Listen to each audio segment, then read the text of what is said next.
Very excited for this next panel, which is all about community, which is so important. We talked earlier about this. I'll have the panelists come on in and have a seat. And I'll just start by saying we had this great discussion earlier today about the idea that there's a little bit of a mismatch between building amazing games, which takes time and is very hard work, and the crypto cycles, which can often be very quickly. So community is extremely important. And I just would love to hear all of your take on that kind of intro. Seth, I'll start with you. And maybe give us your lens in terms of what your project does. Seth, I'm with SubNation. Formerly, I was with Riot Games in Berlin with the Mighty LEC, and then was with Blizzard. But I've been lucky to have an opportunity to work inside of gaming good part of my career. I've been really humbled. The question was? Community. And how do you think about community in terms of what you're doing every day? Community's different. Community's different in Web3. There's new mechanics. There's new rituals that are super cool. We love them. Like, who doesn't like the meta reveal and the turn on an NFT? But it's different. It is about still building those relationships. But you're building relationships in without maybe a product at certain times. Star Atlas probably is going to have one of the best games in Web3. Right now has proof of concept, has tokenomics and game theory, but does not have an actual game. World of Warcraft, on the other hand, has had 15 years of a game and rich experiences from the Lich King, from all of these things that have happened that have been this like transformative experience for a group of folk. And so when you look at what is for Web3, you look at like what are those binders, those connectors, and that like fabric that holds people together like way beyond a flip. Speculators abound. And it was interesting. Generational wealth was happening for some folks, not me. I chose projects that I loved, and they stay dear to my heart. That's great, really great. It's just such a huge difference between traditional gaming and Web3. It's a great point. So Akhil Jindal, I'd love to hear your background, how you came here, what you think about community, and as the founder of Quest. Sure. So I'm co-founder of Quest. It's a Web3 gaming guild. We recently just partnered with Sky Mavis to help manage their creator program, which is essentially identifying and supporting contributors within the community. So the question was, how do we manage community as games are evolving and developing, and the product cycle is very long, whereas crypto cycles could be shorter than that. So, part of guilds and their evolution in Web3 gaming is they're essentially user acquisition engines. And before, direct asset lending was a model that what play-to-earn games used to increase their community size. And I think what Web3 guilds are now focusing on is how do we bring in true fans, brand advocates, into the ecosystem without having to necessarily lend assets? Can we garner content creators? Can we garner marketers and champions of your product? Great. Harrison, love to hear your perspective. You're more on, NF Trade is more infrastructure. How do you think about community from your perspective? Yeah, so my name is Harrison. I work at NF Trade. We're a multi-chain NFT marketplace and indexer. A lot of gaming-focused applications, especially on these smaller layer ones, they're still focusing on building out their communities, but they don't have the traditional punch that these other established games have been able to build in terms of community, or they're also launching their NFT collections, 6 months, 1 year out before the actual game launch. So it's beyond just the initial launch and success and bringing in that interest. It's how do you sustain that over time, and how do you make sure to maintain that value as you're building and as you need to maintain that user base before launch. So a lot of speculation in the space right now, especially with these smaller idle games, staking games, basic games compared to traditional open worlds. So it's really about focusing on how to understand the community interest beyond just the monetization, because if it's only the monetary implications, then you have the pumps and the dumps, you have the speculators that are getting in and out, moving on to the next one. It's really about understanding how you can bring in these traditional community aspects and make sure that your users are staying with you for the long run. Great, thank you. Chris Price from Metaplex. I'd love to hear your lens on this question of community with regards to the Solana NFT community specifically. Yeah, so hey everyone, I'm Chris Price. I work at Metaplex Studios, which is the NFT protocol for Solana. So every Solana NFT is built on top of Metaplex and our smart contracts. But when I think about the community, and it's one of these weird things where right now we see communities, especially in NFT gaming, is primarily a lot of Web3 people, right? But when you think about gamers in general, we were talking about this earlier, is everyone in some sense is a gamer, right? And I think you're going to start to see a shift where the entire community that we are viewing today and their norms and how they're interacting with games will actually shift. And I think if we can identify how to make NFT and blockchain games actually easier for just the average consumer to kind of come into the space, I think we're going to start seeing traditional game communities actually foster pretty well. And so one of the things that we do at Metaplex is like we're trying to identify some of these opportunities, especially within gaming, new opportunities in like music, but how do we get the average consumer into this space, because that's the larger market. But still doing very much justice to the communities that exist today within the NFT space, right? So how do you support them on the proper level? I'd love to hear all of your perspectives on mass market and how do we get the 2.5 billion gamers. And we were talking about the fact that, you know, this term gamer, we always check ourselves at Signum and say, actually, everyone's a gamer. My mom is on Mahjong on her phone, probably too long, but she's a gamer now. And how do you bring everyone into this?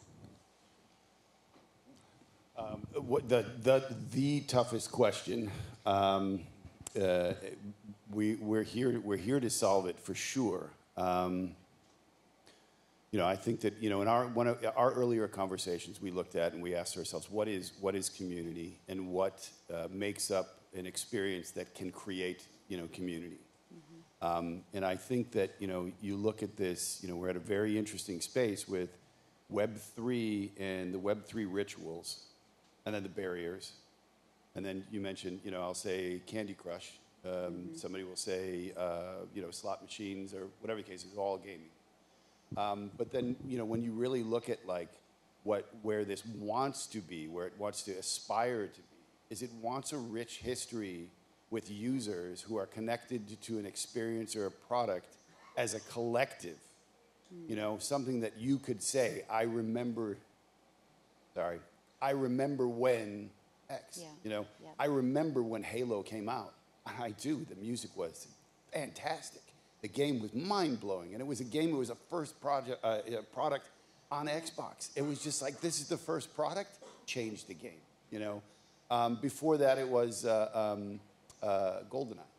Sitting around with 4 people running around with some, you know, some James Bond folks.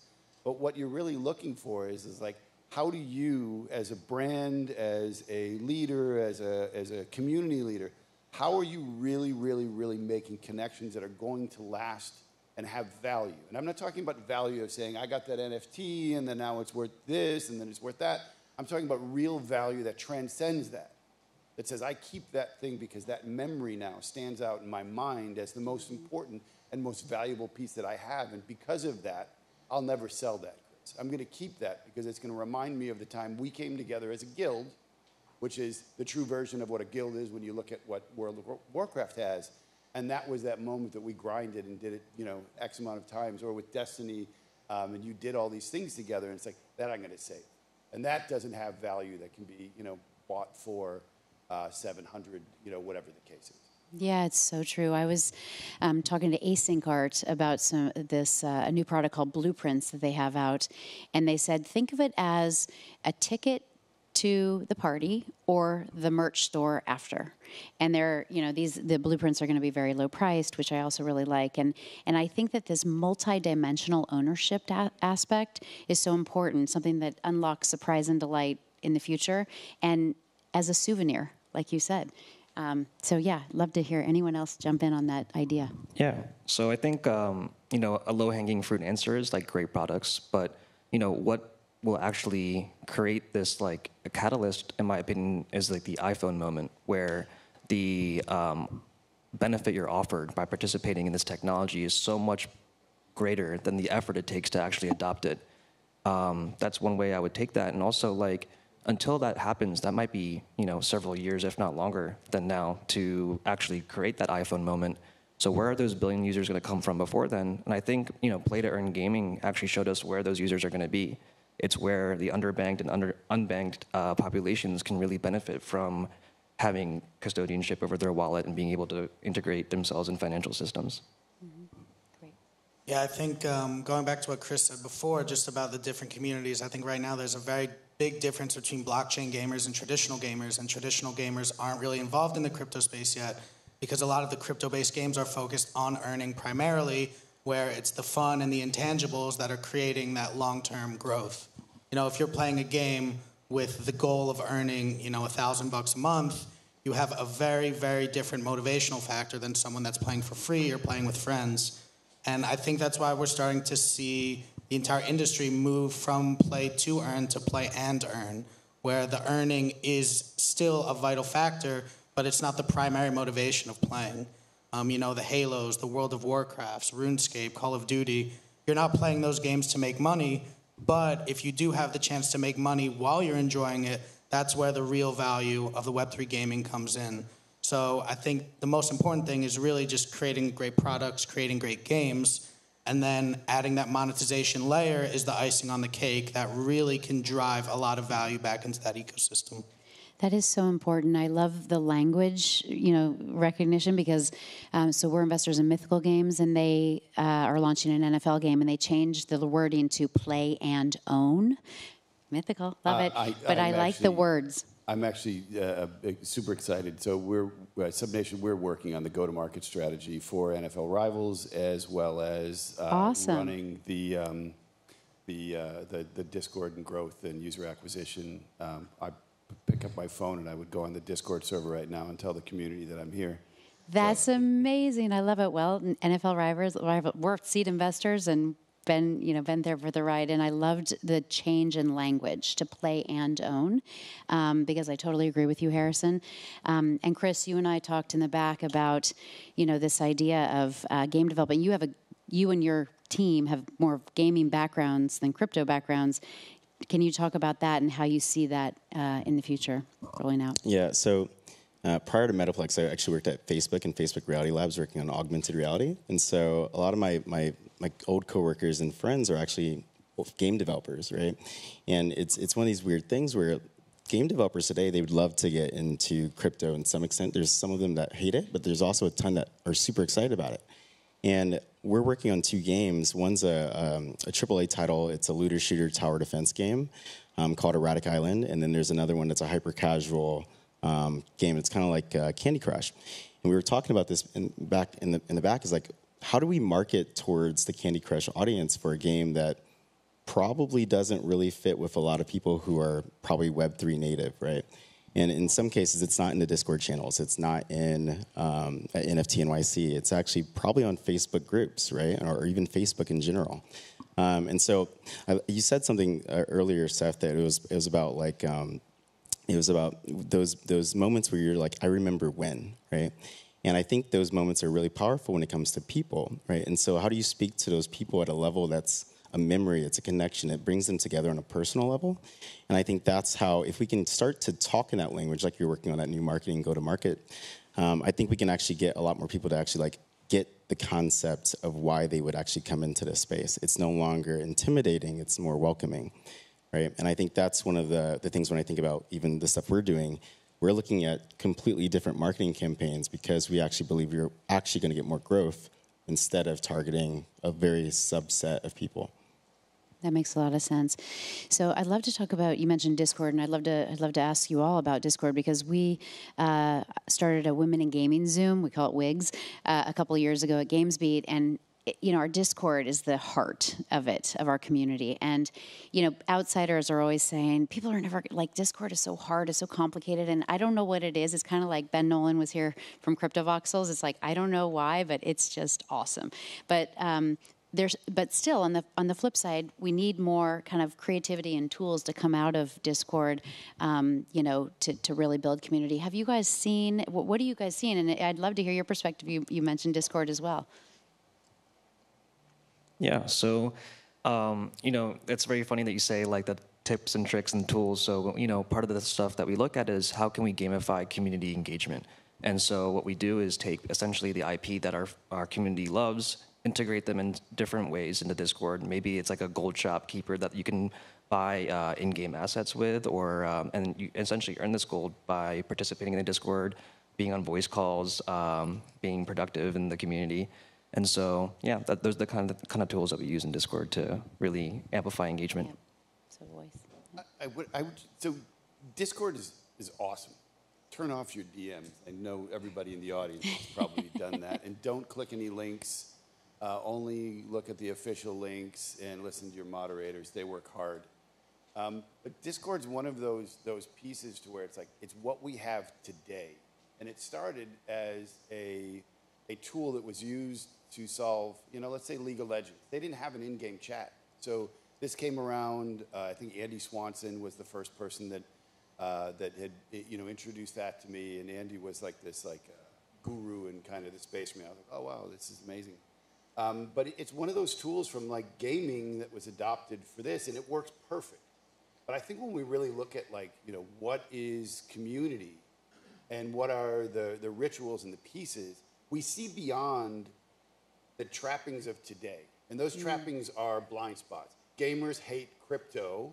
And why? Because game companies, there's two things. One, game companies have been taking advantage of gamers for years. Loot boxes, this. Pay to win. Free to play was great. It was interesting. Wow, that's great. But, purchase.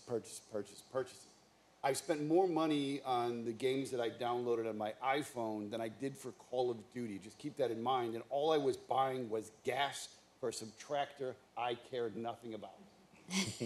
You've all been there before. Some zombie game was the last one that I did. I was chopping down some trees. It was garbage.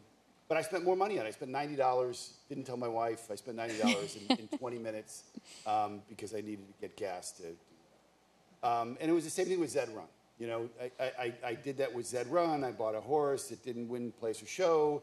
And then I looked at it. I said I could have bought a console and I could have bought that new title.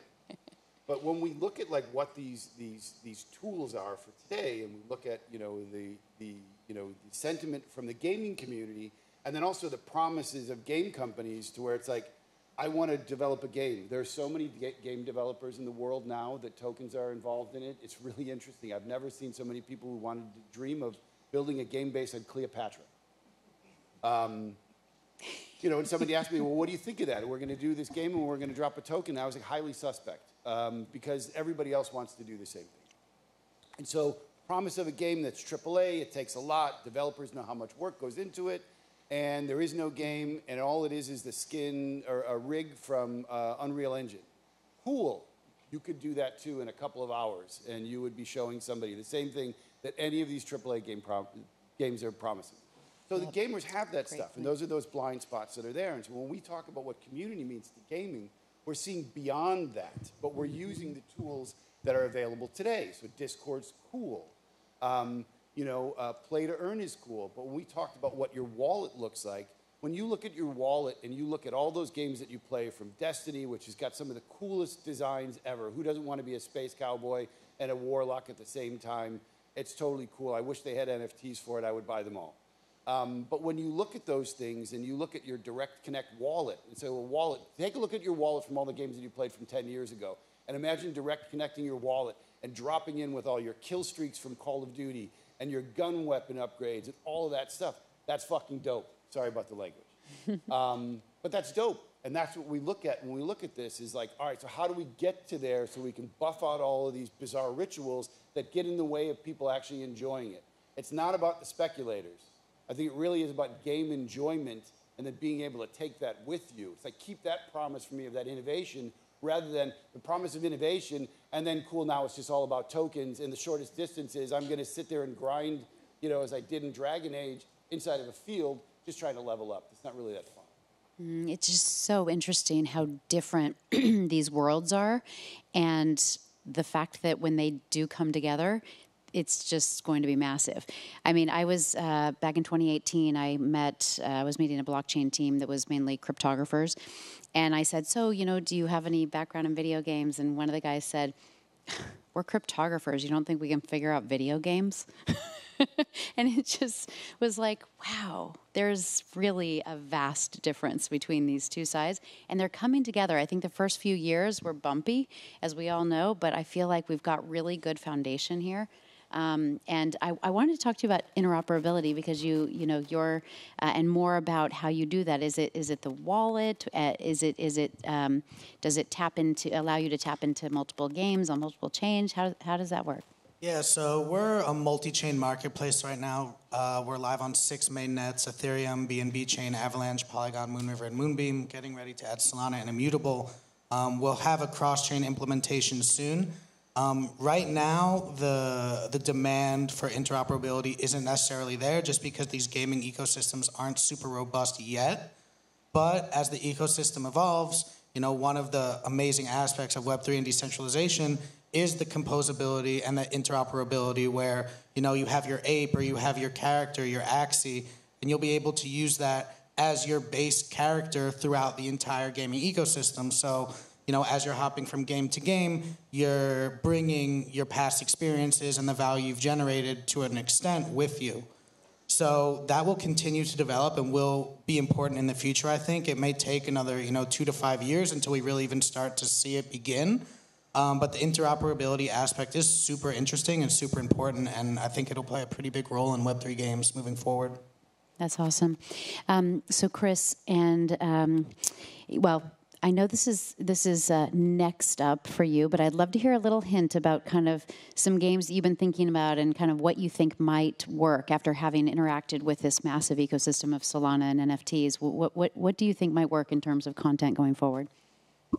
That's like a really complex question because it's one of those things where it's like we see so many games in a space. It's like every single day it's like a new pitch, right? And it's really hard to kind of tell what I think will be next, but I think some of the things that we're starting to see are like STEPN is a good example. Is it a game? Possibly, yes, maybe. But even if you look at like AR gaming space, you saw Pokemon Go come up, but is that an AR gaming game? No, it's possibly a geospatial game, right? So I think we're going to start seeing surprises that are kind of outside the norm of what we kind of see today in gaming.